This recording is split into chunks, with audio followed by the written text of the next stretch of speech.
Hello and welcome to the first episode of Gamer of Thrones. Instant reactions from all 6 episodes of the final season of Game of Thrones.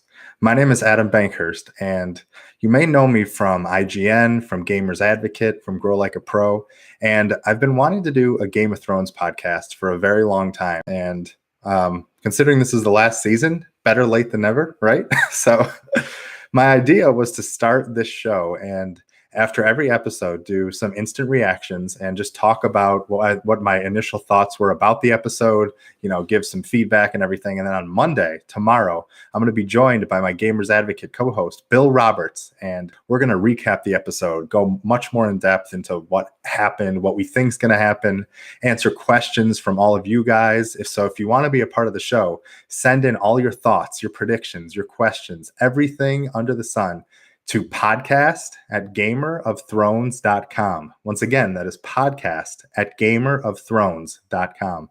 And this is just going to be a little fun experiment, and hopefully I'll be doing a lot more of these. I'll be doing a lot more of these short form podcasts, and I have a bunch of other ideas. But as much as I love talking about games, I also love gamers. I love Game of Thrones and Star Wars and Disney and sports and the Browns and all this kind of good stuff. So I'm excited to just start doing some more live things, more video. And we're going to start with the first episode of Gamer of Thrones. So as everybody knows, and I hope everybody who's watching this actually watched the episode, because we are going to be going full spoilers. And I think we're probably going to go maybe 20 minutes, 30 minutes at the most. But while I was watching the episode, I had my handy dandy iPad and I was taking notes and doing all this stuff. And I thought we'd just go kind of through the episode and see what we thought.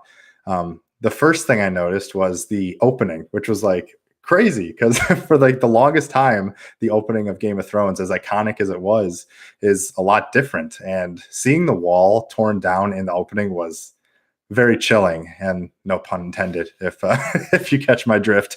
And it was really crazy to see, and seeing the ice kind of creep in and get to Winterfell. And what I really liked is that it went inside of the structure. So you got to go inside of Winterfell, you got to go inside of King's Landing and go down into the basement and see the crossbow and, destroy all the dragons. And it was, or see where the dragon skull was. And it was just a really cool thing. And it really kind of made this feel special and different. And I don't know, I thought it was a cool little touch while still hearing that iconic theme song and everything. But I really, really enjoyed that. And, the whole episode started when there was that little boy running through a town, and you could kind of tell it was Winterfell by how the people were dressed and how cold it was and everything. And it was kind of cool to see the Unsullied walk by, because you only got like a little glimpse of them, but you kind of knew. So you had a feeling that Daenerys and Jon and everybody was right behind them. So it was cool to see, all that stuff happen. And I do want to say hi to Andrew. Welcome to the chat, man. So it was really cool to see everyone come in, and, Jon and Daenerys were walking in, and you saw Arya in the crowd, but Jon didn't see her, and the Hound walked by and didn't see her, and all this stuff. So it was kind of sad, but this episode was kind of full of reunions. So, it wasn't very long until everyone kind of got what exactly they wanted. And then, I don't know, I loved the little scene when Tyrion and Varys were, traveling in a cart, because they're fancy, so they got to travel in style. And how Tyrion just went to him and said, "At least your balls won't freeze off." Just nice little jab. And it just, I always love seeing the interactions between these characters, and Tyrion and Varys being super smart is always fun to kind of watch. The first big reunion we got is when Jon and Bran saw each other, and, they hadn't seen each other, I think, since the first season. And it was really cool to, see that happen. But of course, Bran, since he's not really Bran anymore, he got to see it wasn't the reunion I think Jon was hoping for, but it was good to see them all back together and do that. And obviously all the dragons flying over Winterfell was pretty amazing. We went through everything. We got to see everyone talk about what we should do. Daenerys was in the hall of Winterfell, and people were not really taking to her that much. So it was which we kind of expected. I mean, the Northmen, or men and women, are very proud people, and they don't want to bend their knee to, especially a Targaryen who, had a lot of issues in the past. And, Aegon, or Targaryen, kind of was the Mad King and did all this crazy stuff. So it's just cool to see everyone in one place. And you see this massive army of Unsullied coming on Winterfell, and you hear that the Lannister army is coming up to join them. And not that anybody should trust Cersei, but that is kind of what it is. We got to see all the dragon glass coming back, and Gendry was kind of taking charge of that. And we really, just got to see all this kind of stuff. We got the reunion we were really waiting for too, with Jon and Arya under the tree. And I loved the line how, when Jon asked if Arya actually used needle, and Arya was like, once or twice. So that was just a fun scene, seeing all that stuff. And you could tell that Arya, really values family and values the Starks, and how the Starks protected the North, and people are believing in Jon, and how Jon believes that he's making the right decision. But, it's easy kind of, I think, for us to, especially from being outsiders, to think, of course they should have this army. Of course they should try to do stuff. But we're privy to a lot of knowledge that the people in the show are not privy to. So we have a lot more, information and knowledge of this whole picture, where they're just up in the North, and all they've known before are these rulers from the South and these tyrants and everything, having some really, really bad stuff. So it was, it's cool. I'm glad they're playing, that angle. And I think it's important to look at that angle. But obviously, I think a lot of people, especially people watching the show, would probably agree with Jon, because we know how terrible and terrifying the Night King is, and all the whites and all these people. So it's I think they're making the right decision. Then we finally went back to King's Landing, and we got to see Cersei with the mountain and all of her guards and all this stuff. And it's obviously we wouldn't have a scene in King's Landing without the Greyjoy Iron Fleet coming in to save the day. And I also kind of loved how Qyburn came in and talked to Cersei about the wall has fallen and the dead are coming through, and Cersei's just like, good. It was a great reaction. Then we kind of cut to the Greyjoys and see Euron, and Yara's still there, and Euron's keeping her alive for whatever reason, but basically saying, if I kill you, who will I talk to? Because Euron, is always playing up that, that crazy role and everything. And we see that the Gold Company is working with them.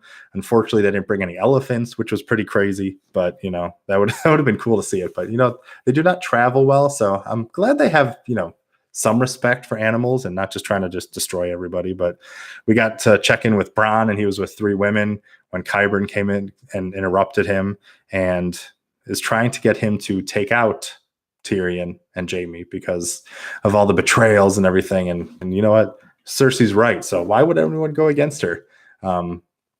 Hey, we had another comment from Muhammad Ali saying, I had neutral emotional reactions throughout the episode. They could have made it much better considering 2-year wait and many cheesy cringe moments. And we'll get to some of that, but I understand kind of where you're coming from. And this episode was a lot of setup, which, I understand, especially we have 6 episodes. So they're probably trying to get a lot of that out front, get these reunions people have been waiting for, give us a little bit of hope before probably killing every character. But it was, of course, Cersei had to give Bronn the crossbow, a crossbow for poetic justice, as it were. And after that, she decided to, make love to Euron, because why not? Because he's a fun pirate and does all that kind of stuff. So it was also silly to see Euron just kind of pat Cersei's belly and say, I'm going to put a prince in you, when she could be pregnant already. That's kind of what they've been hinting at and stuff like that. So then we got, to see the scene of Theon rescuing Yara, and we got to see kind of them kind of go up. And Theon still has, I think, some loyalty to the Starks, and I think he does feel bad for everything that happened in the past, obviously, because it led him to a lot of despair and a lot of issues. So I think he is trying to, wants to go back and understands the threat of what is coming and what has really happened here. So it was interesting to see that. Then we go back, to Winterfell, and we got to see a pretty cool scene. It was Jon and Dany, because, the dragons weren't eating well because they have this massive army, and dragons eat whatever they want. And actually, I really liked that line when they were saying, what do dragons even eat? And Daenerys said, whatever they want. And, Dany calls herself sometimes the dragon. She's a Targaryen. So I think that's an interesting, maybe some foreshadowing or something where Dany is really going to take whatever she wants. And, her family has a history of that. So we'll have to see. But there were a few quotes in here, and I think we'll get to one later, where they really, it's like double meaning because, yeah, Dany is a dragon. Dragons eat everything. Dany wants to rule the kingdoms. How is she going to rule? Is she going to get more corrupt and, go Randall Tarley on everybody and do kind of crazy stuff? I don't know. It's going to be kind of interesting to see that. But we got to the big scene where Jon rode a freaking dragon. That was so awesome. And it was, Dany was saying, just grab onto whatever you can. And they were flying through the ice and the snow. And it was just so cool seeing them follow each other and fly all over the place. And I also loved when they finally landed, got to that funny waterfall, and Drogon was giving Jon the eye, like, what are you doing there? You trying to move on my woman, my mother? I don't know if I approve this, or I don't think I'm going to let you do this kind of stuff. It's keep your queen warm, Matthew Burgess. Keep your queen warm. Yeah, thought I was watching Star Wars. It was. I know there were some moments, but I did enjoy the little side eye from Drogon. I thought that was pretty silly. And also, Jon had the quote, "You've ruined horses for me." So, once you ride a dragon, you can't really go back. So, what are you gonna do? But it was funny.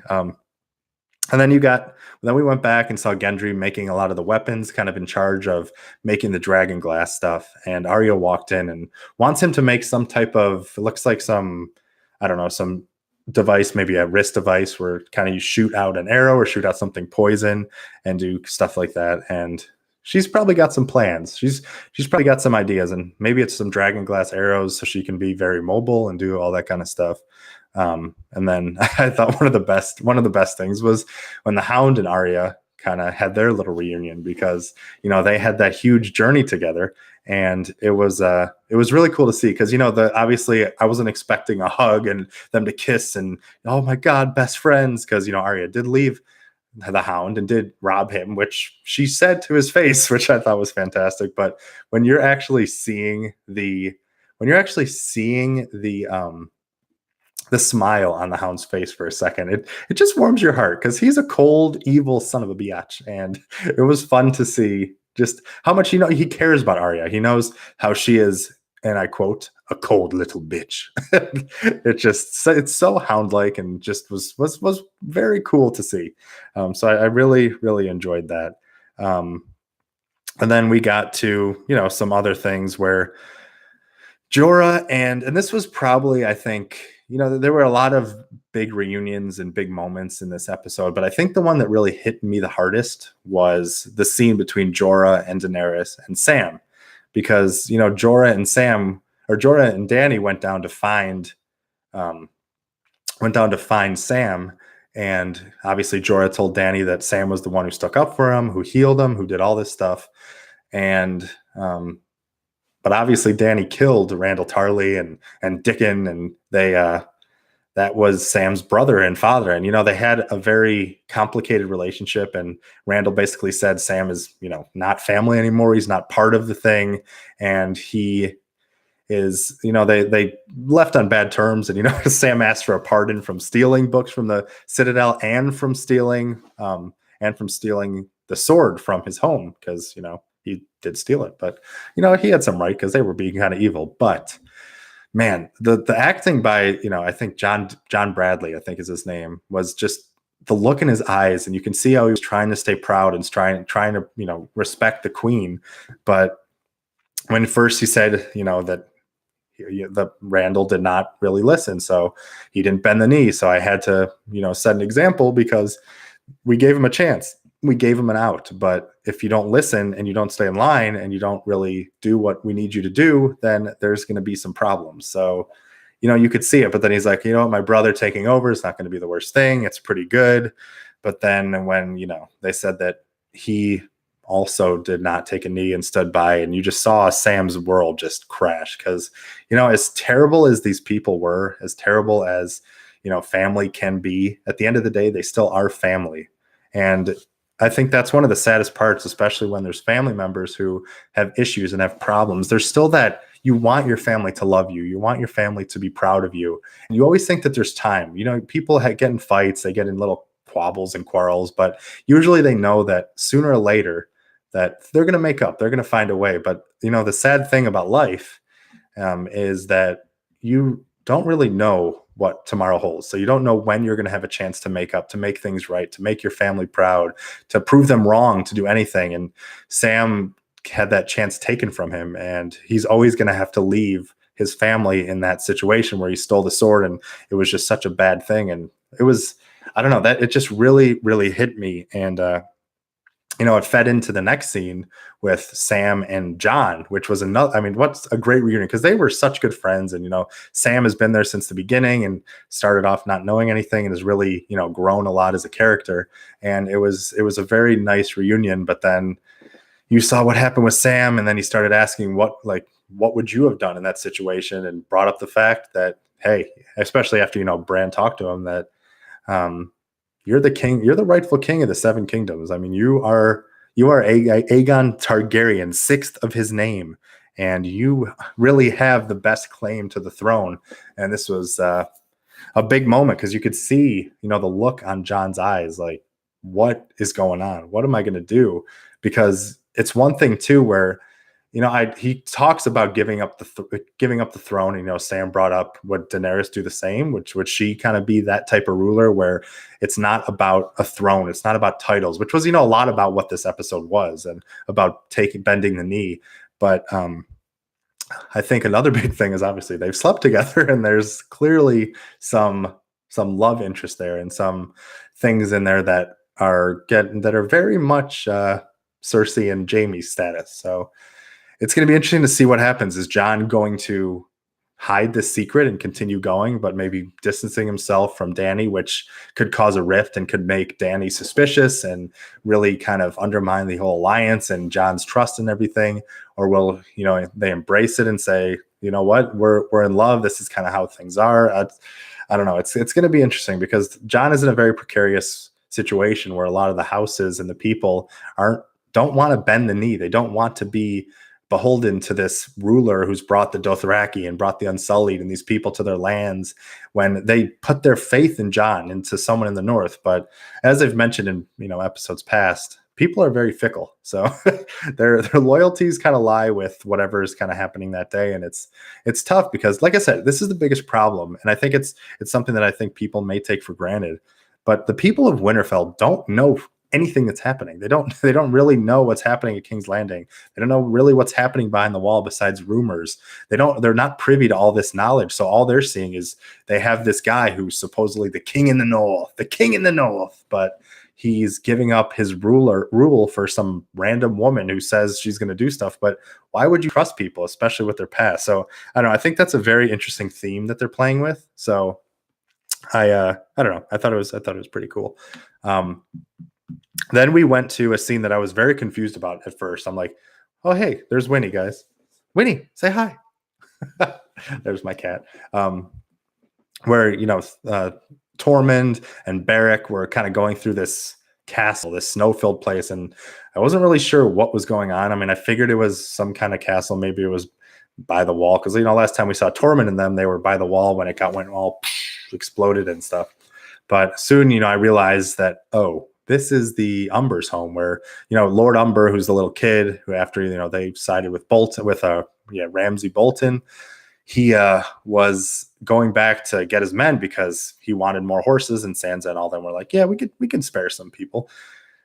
So they found blood, and then, they found Dolorous Edd, which was a nice little reunion once again. But then they found Lord Umber, tied, or just basically staked to the wall, surrounded by limbs of probably his men and people that the Night King just came and destroyed.